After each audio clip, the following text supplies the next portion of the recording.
Greetings, I am Artenin from Larp. This is Tavern Talk, Season 2, Episode 1. Joining me today is Odin. Hi, greetings. And we're going to be talking about some of the gameplay that we've experienced early on in this season, as well as some of the developments we've been making progress on, I guess you could say. And then also some of the things to look forward to as we roll along in the season. First off, I'd like to say we've had a first game or two, and they've gone quite well. We've had new players join us each time, and they seem to be having quite a bit of fun. Yeah, all the new ones that have come out actually came back a second time, so that's definitely telling you something's being done right. Something's working. Yep. We've had lots of interest on the website and also in our other social media networks to do more interactive videos and other types of media to help LARPers all over the world experience LARP as best they can. In our first early games, we were plagued with, well, not really plagued, I guess you would say it was a blessing to have a first game that was in the 70s, when here in Wisconsin it's supposed to be in the 40s, and it kind of set the stage for the second LARP, which was right on par where it should have been in the 40s, and windy and not as nice as a summer game would be. But weather has overall been pretty decent. I mean, it hasn't rained yet. There's been some snow on the ground with some of the games, and overall it's been pretty decent, wouldn't you think? Oh yeah, I mean, surprisingly, we've actually had two pretty decent days for the LARPing that we've done. I was actually rather surprised. The first day was almost a fluke. I think it was almost 80 degrees because I got sunburned. I think everybody there got sunburned.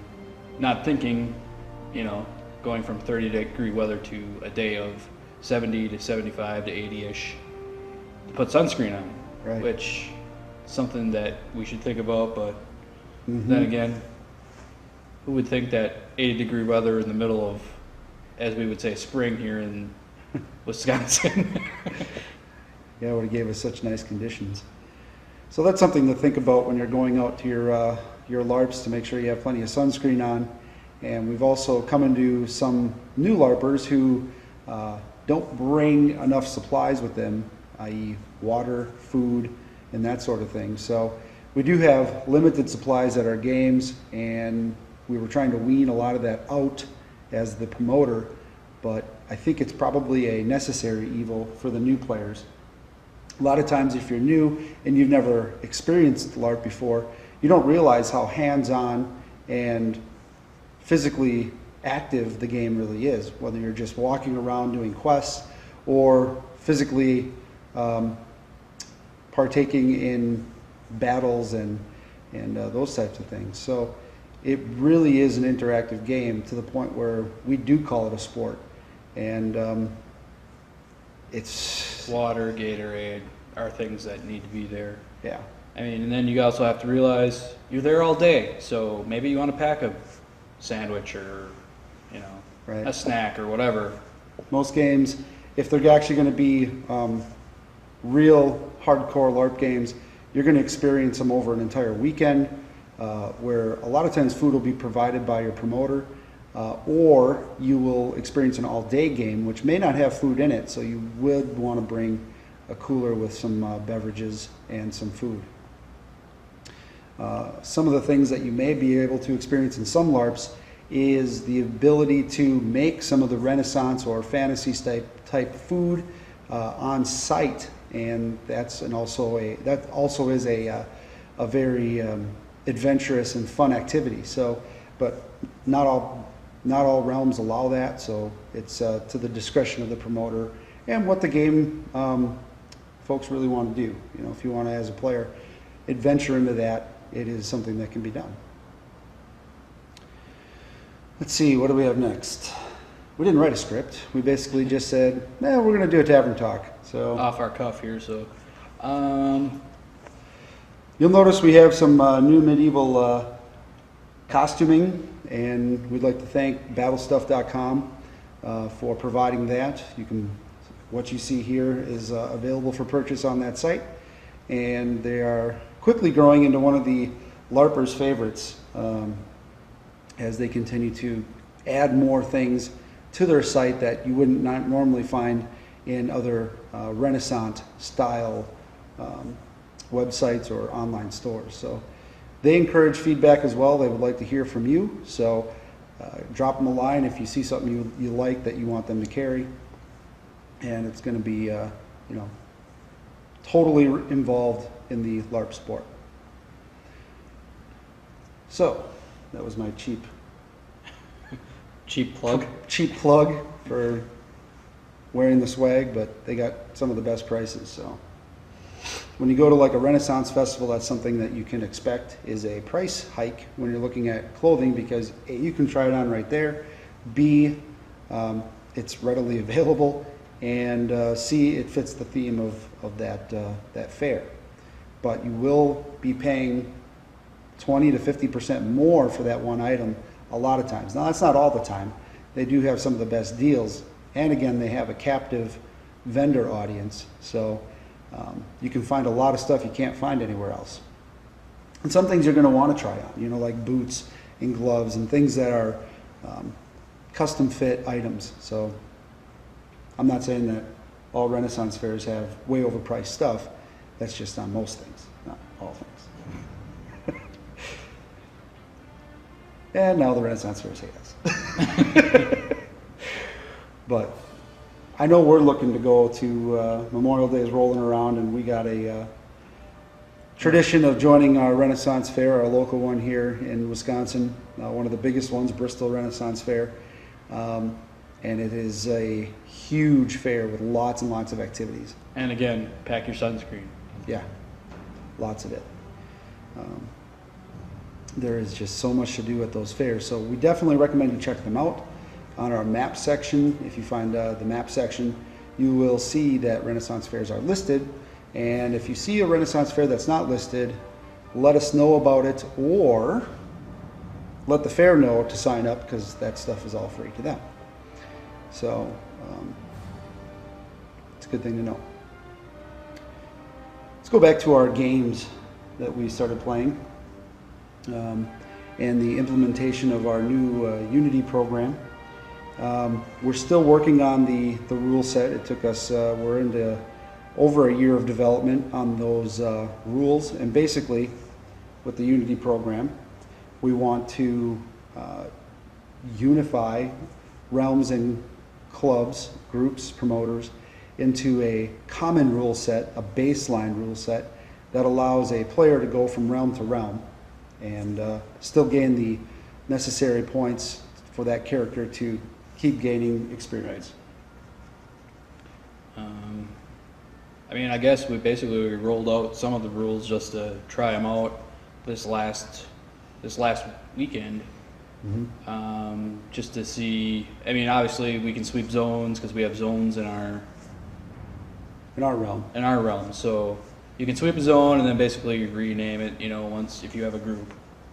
And then basically we did some monstering, which was actually, I think, getting back into this, that was probably the most fun I've had since like last summer. Yeah, I would have to agree.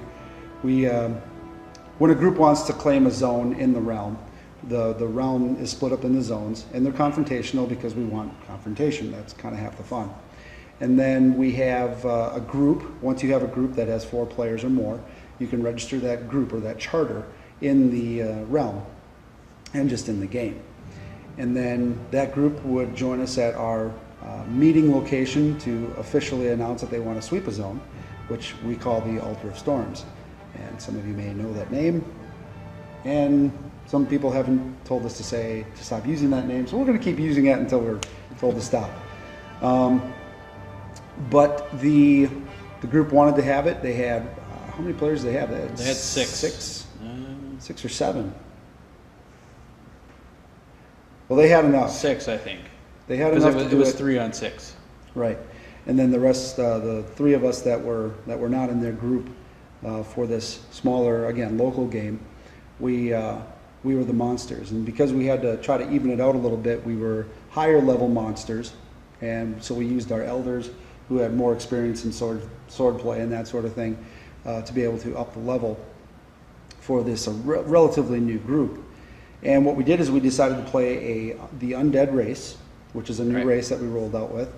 And we had 2 of them set up with special abilities. One is a necromancer. Why don't you go ahead and explain the necromancer a little bit? Well, I mean, basically the whole concept is that you can basically resurrect basically somebody that dies basically from sword blows to the torso or however it happens. The necromancer can then raise them as undead. So basically you increase your army. So instead of us being 3, we ended up to be like 6 against 3. So the odds kind of turned. And I mean, that's the basis of it. I mean, we're still tweaking it a little bit. We'll see how it For the plays most out. part, once your XP is high enough and you can learn the abilities to raise undead, it's not a common ability when you start out. It's a very hard skill to learn and to quest out on. But once you do it, you are a very powerful character in the game.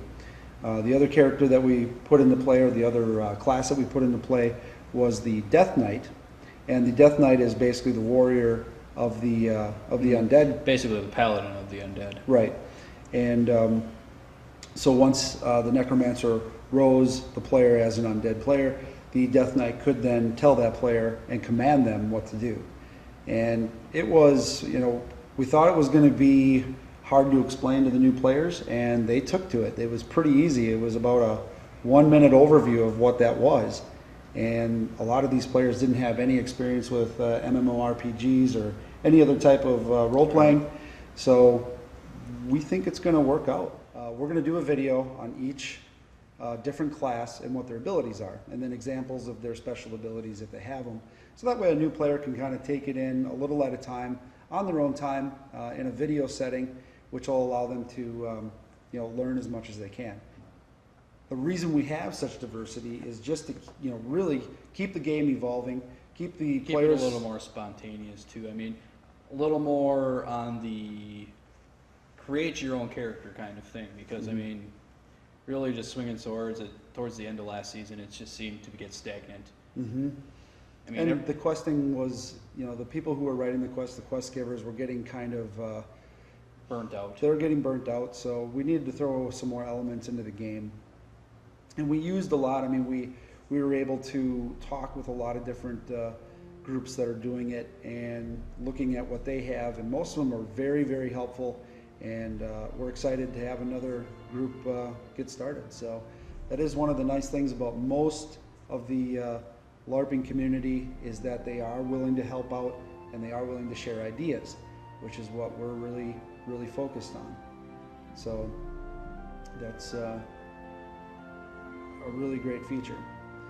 We also did some additional scripting for the safety videos that will be available to all the people in the Unity program. And basically it's a general overview of LARP and how to play it and how to safety play in it. general, yeah. Right, so just some common knowledge things, some tips, a little 5-minute video on what to do and how to do it. If every player watched that before they actually signed up and played their first game, there'd be a lot less headaches and a lot faster gameplay for the people who would have to then teach them otherwise. So we're going to try to do a lot of that stuff as well to, again, make it so it's not as repetitious for the people who are promoting the events, the volunteers who are hosting all the events, and keep them going too. Right. So that'll probably do it for this episode. So thanks for watching, and hopefully we'll catch you on the field.